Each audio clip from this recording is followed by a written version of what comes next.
El cuarto apartado de la unidad son los derechos y deberes de los trabajadores. Os he creado una tabla. En la parte de la izquierda, dos columnas que recogen los derechos laborales regulados en el artículo 4 del Estatuto de los Trabajadores. Se reconocen los derechos y una breve explicación. En la parte de la derecha, otras dos columnas que recogen las obligaciones laborales de los trabajadores reguladas en el artículo 5. Obligaciones y explicación al lado. En este video tutorial vamos a trabajar los derechos. Vamos uno a uno con ellos. El primer derecho de los trabajadores es el derecho al trabajo y el segundo el derecho a la libre elección de profesión. Es decir, todos los trabajadores tienen derecho a trabajar y a elegir libremente una profesión. El tercer derecho que os he incluido es el derecho a la libre sindicación. Es decir, los trabajadores tienen libertad o derecho a afiliarse o no a un sindicato.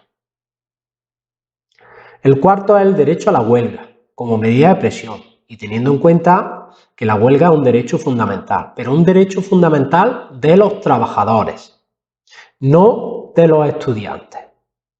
¿Qué quiere decir? Que se pueden poner en huelga aquellos trabajadores que, como medida de presión ante la empresa, quieran reclamar una serie de condiciones laborales. ¿Qué consecuencias tiene? Que los trabajadores ni van a trabajar, salvo los que sean trabajadores para cubrir los servicios mínimos, y por lo tanto, como no van a trabajar, no perciben ningún tipo de retribución. Igualmente, entrecomillado, podemos decir que no estarían dados de alta en la seguridad social. Estarían en situación de asimilada al alta, que ya veremos lo que es en las siguientes unidades. El quinto derecho sería el derecho de reunión. El estatuto recoge que los trabajadores tienen derecho o el derecho a la asamblea en el centro de trabajo y fuera de las horas de trabajo. El sexto sería el derecho de participación en la empresa. ¿Cómo participan los trabajadores en la empresa? Pues lo hacen a la hora de tener voz a la hora de regular las condiciones laborales.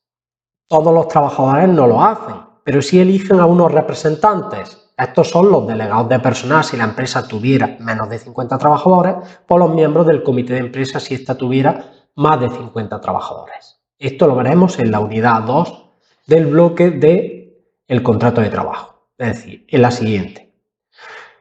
El séptimo derecho sería el derecho a la ocupación festiva, es decir, usted me contrata y me da unas funciones para desarrollar mi actividad y todo lo complementario que sea necesario, por ejemplo, herramientas para desarrollar mi labor diaria durante mi jornada de trabajo. El octavo sería el derecho a la promoción y a la formación profesional.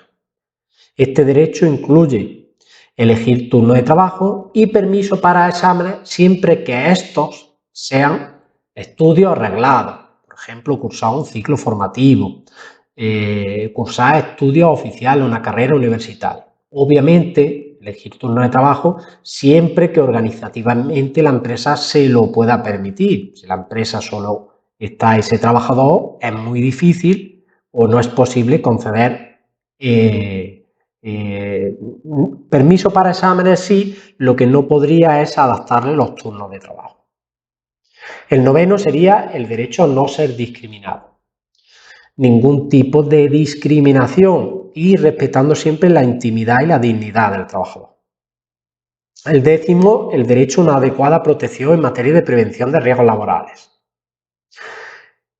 El undécimo, el derecho a percibir puntualmente el salario, siendo el tope el último día del mes que se esté prestando servicio, es decir, el día 30 o 31, teniendo en cuenta que ese último día como mínimo se haya tenido que hacer la transferencia bancaria.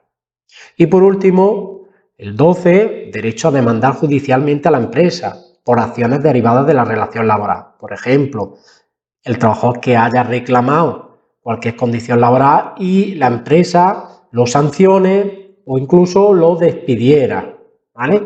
Podría reclamar judicialmente en el caso que fuera despido. La carga de la prueba recae siempre sobre la empresa y en ese caso, si la empresa no lo probara, el despido sería nulo. Y nulo quiere decir la readmisión del trabajador abonándole todos los días que ha estado parado. Bueno, pues una vez que hemos visto los derechos laborales, pasamos a las obligaciones laborales. Sin embargo, vamos a aprender un poco de idioma.